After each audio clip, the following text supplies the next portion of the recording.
Keeping venomous reptiles is an unforgiving hobby, requiring proper training and lots of experience. One simple mistake can be the difference between life and death. Remember, the most venomous snake in the world is the one that just bit you.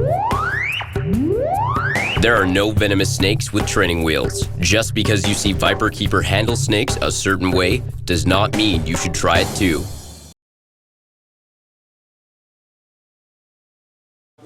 We did an alligator snapper exhibit, and this corner was kind of Mang central, but we need to move these guys so we have more space to work with. These are some of the young that we reproduced, and then there's some bigger adults in here as well. So we've got quite a group of them. And you're probably using, or you propose to use the Thai pit viper for this? Use green, we use bivalent NIPM, and then we have green pit viper. From Thai. Yeah, we've got both those. This is the Mang exhibit. And this is, I mentioned we had that's how we access that ledge. Yeah. So that's 100% easier now to get in there and have staff work with them. Oh yeah, to open this and have a 6 or 7 foot Mang staring you in the face would be rather unpleasant. Matter of fact, any large pit viper like that staring. Well, it's not bad if they're right there, but when you have to climb in to get them out from under that ledge, that's where it was trouble. Yeah.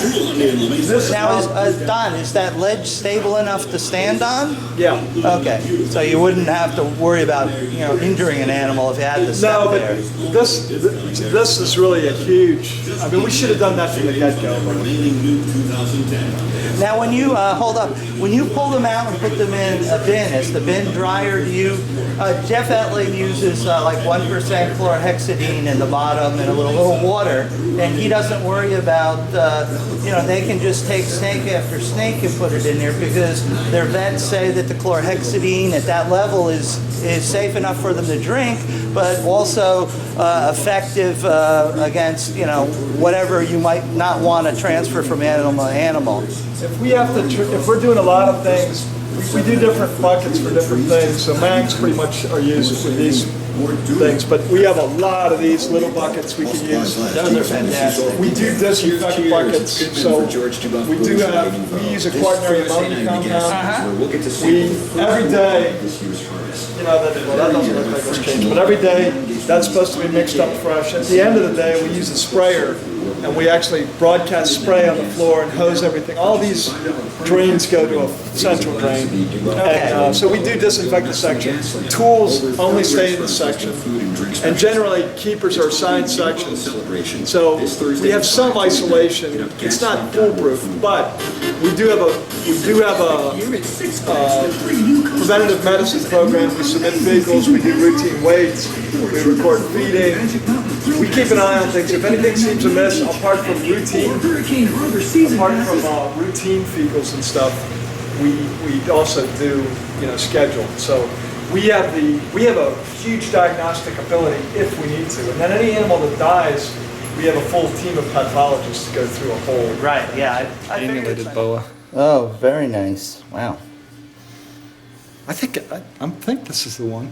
This thing can turn black with just orange, highlights. I'm pretty sure it's the same snake. Yeah. Wow. They're really cool little snakes. Absolutely. Yeah. Yeah. Those are the sneaky kind that just sort of look at your finger, then all of a sudden just open up and bite. Yeah. Yeah. I've run into those. Okay. Really pretty snake. Very, very beautiful. Yeah. Brett's bred those now a number of times. And they're cool snakes. Those were produced by a guy, Quetzal in Costa Rica bred those. Oh yeah, I know So that fellow. We got adults, and then we've been breeding them since then. Oh, just kind of spill over more of some of the Leachianus and stuff. Mm-hmm. The one on top. Oh, I switched it. Oh. I moved it up. Dog. I was telling him, this one is like hilarious. No, I moved them because I need to get a lamp and so it's up here. I was like, man, it looks a lot better. The old sleight of hand trick.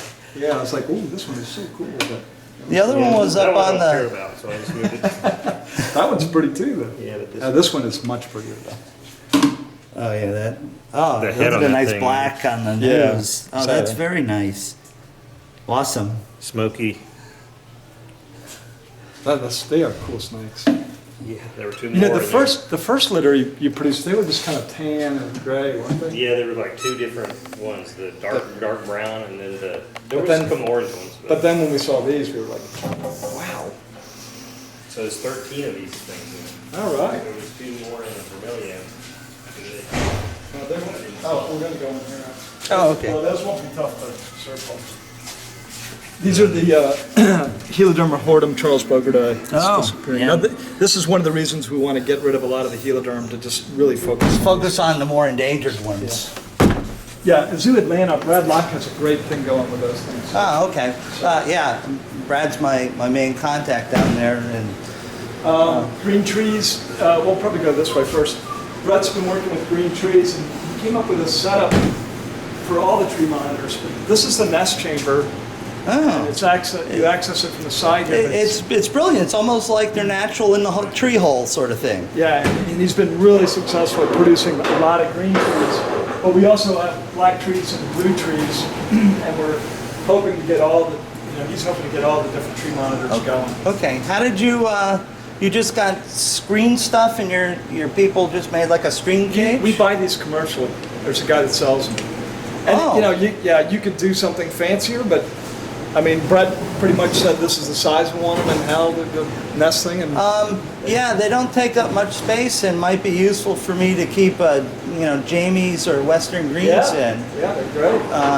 Wow, yeah, those are very nice. I know one of the premier Schlegel breeders has old used shower stalls that he uses. Yeah, those would work well too. These work really well for us. Got a lot of these. We just use we just don't have enough space, so we'll stack stuff up in these kind of drawer cages, and they work fine until we can get rid of the stuff. So. Oh, a Angolan, huh? Yeah, we've bred Angolans a number of times. Yeah, people don't realize that they're really just sort of a specialized ball python, but exceptionally rare, and they feel different because of their scalation. Yeah. Oh, look at you. Wow. It's another one of the Oh, little that's a Schleg, okay. Catalina island rattlesnakes. It's the brown phase. It's a white or gray phase. Oh, beautiful. Look at that, folks. Oh, just nice. Yeah, you don't get to, sorry. You don't get to see those very often. Probably. Just a variety of things in here. There's a lot of, pretty much what's in here is also on exhibit. Little sand vipers, we've bred these a number of times. There's really not that many takers for those, but I think they're great little snakes. Oh yeah, I have one that I've raised from a newborn now, but I bring those in. Again, they're a nice small species. They're easy to care for, and the bite isn't too awful. No. And we got the first ones from Denver Zoo. They reproduced them. So. Got some young Bushmasters that were growing up, and they're going to be part of our breeding group. Wow. Do you shift these, or they're separate? No, they have both. They can access both sides of them. Okay, because I was wondering, this is rather close quarters to open a Bushmaster door. Yeah. Well, we hook them out, put them in a. Tentacled snakes. We've bred a lot of tentacled snakes over the years, and we've got a good group of those. They're Very, great. very cool. If my Indonesian order comes in, I should have some banded sea crates. Laticuda. Bring a lot of cars. Yeah. Gaming lizards. According to Brian Fry, they do very well in captivity. Don't you have to have wheels? Terry's, I brought some in for Terry and for also Rob Carmichael. I don't know if I'll keep any. Oh, look at you. Hi, sorry, I didn't mean to scare you. Green crested. Yeah, these are some bronchialia Chris to tell us. These are not uncommon in Asia, but these were just some abandoned animals at San Francisco. So. Why would you abandon a gorgeous animal like well, they that? didn't have any. They just nailed them to themselves. They didn't have any permits. Oh man, those are very nice. Some of the stuff, these guys need more space. We absolutely know that. We've been pushing for better turtle facilities. These are Leucocephalon yuanoi, the big silver-wested blue turtles. They're great turtles, but we need a tropical turtle building to do justice for these guys.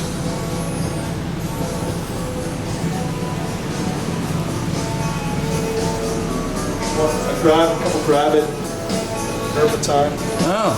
It's the herpetine settled for us, and we've got a filtration system, a pH dosing system. That's the whole exhibit for them. Wow. Yeah, I'll take some shots up front. Yeah, I've got a. Yeah, you know, I appreciate your time, and you know, I certainly don't want to delay you your normal activities, because I'll get some other stuff from up front.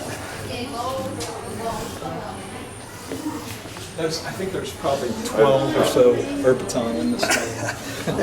They're very cool snakes. Yeah, they are. So you can just kind of see them just like all over the place. Oh yeah, they're. It's really funny. I was standing out here one day and I was looking at them, and a kid came up and he's like, "Wow, look at these." When we used to have it, the tank, the water went all the way to the top in our old setup, and one of them let go of the branch and swam to the other side. And the mom looked at him and goes, "Wow, they can fly!" Oh no! Oh, that's a good one. This is our nice Asper female. We just have one Asper, but she's a pistol. Oh yeah, I can see that. She's pretty active. Hello, yeah. That's kind of how you might find one. Oh yeah. She's hell on wheels. The best way to get her out of there is to just put a bag stick in there, goose her once, and she'll shoot into it. Yeah. Try and hook her out of there. It's you're better off working with a big king cobra than one of those. Nasty. Cayman lizards. This is one where we got pretty much everything done. We still need to paint a mural in here, and we just unfortunately we couldn't get it all done. Yeah, that really finishes an exhibit very nicely. Yeah, it's just one of those things, So we had these big outdoor areas we can do a lot. We've got radiateds in here and some redheads. We've got Russian pond turtles, marginated tortoises, Sheltopusics, jeweled lacertids. So this is an African pit.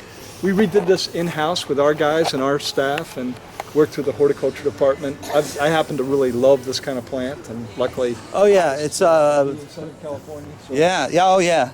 Well, having lived in Tucson, I'm very much into the xerophytic plants. And it's got a huge group of red-headed agamas in here. There's Mabuya, Margatifera, there's a Franklin in here. We're going to put some bowspirits in here. And we've got some tree agamas in here as well. That's our quarantine facility. This is a renovation of our Galapagos tortoise exhibit. And we actually put in an area where we have a contact zone where when there's a keeper in here, we can let the keeper, we can open up this gate, people can be right there and touch the tortoises. That's excellent, yeah. This is where the shells are mounted, but because they broke them off, we had to. But we've got a really beautiful state-of-the-art barn here. These are all females at the top here. Why? We've got some big males. We've got a male that's probably close to 16. Yeah. I don't know where all the redheads are. It's kind of cool. So this is a hollow heated. Oh, there's a couple at the very top there, but it's a hollow heated rock pile, and that one that's kind of scraggly. Anyway, they can retreat inside that rock pile. And when it's cold like this at night, they wait till it's hot before they really come out. There are 3 artificial heat rocks. That's one of them in the exhibit that are thermostatically controlled, and then their night houses also. There's the Franklin. It's a South African partridge-like bird.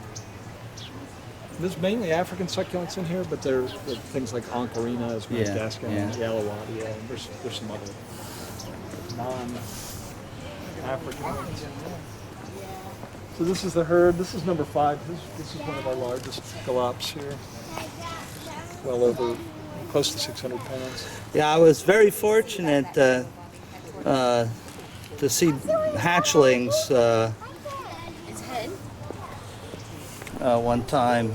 They're great. They're great. Oh, they're just These have been here since the 1930s and 1930s. late 1920s, early 1930s. This is one of the Española Island ones, one of the saddleback kind of forms. And we have like 6 subspecies. Some only, there's no females of these outside of Ecuador or Galapagos, so he's kind of a dead end. Oh, that's sad. Yeah, but we do have a couple different subspecies groups that some of the Santa Cruz and Isabel Island. Cyclora figgins. Oh, Again, they have a heated little challenge there, huh, buddy? Huh? Beautiful.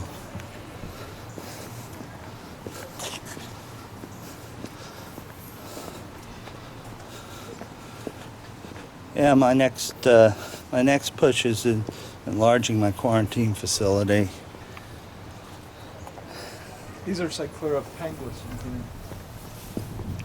We have a endangered rock iguana program, and there's, and we also have a separate satellite facility up at the safari park where we have a whole off exhibit, Cyclora breeding.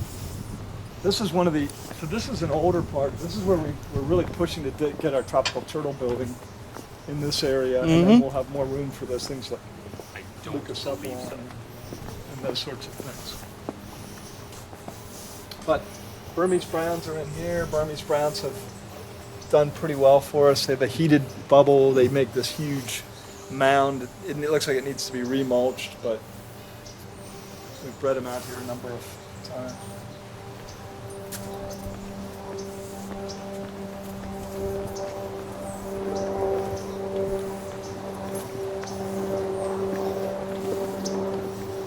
It's the Gharial exhibit. There's a big Chitra indica down in the bottom. Oh yeah. There's a number of Asian turtle species in it. Yeah, if something's not done about people eating them, we're not going to have any short term, in less than 10 years. Yeah, it's really sad. The Gharials are really critically endangered as well. Oh, yes, I know the Gharial story. I've read a number of articles about it. Really interesting animals. Yeah, they are really phenomenal. Females are doing great, but there's no male. So some painted terrapins.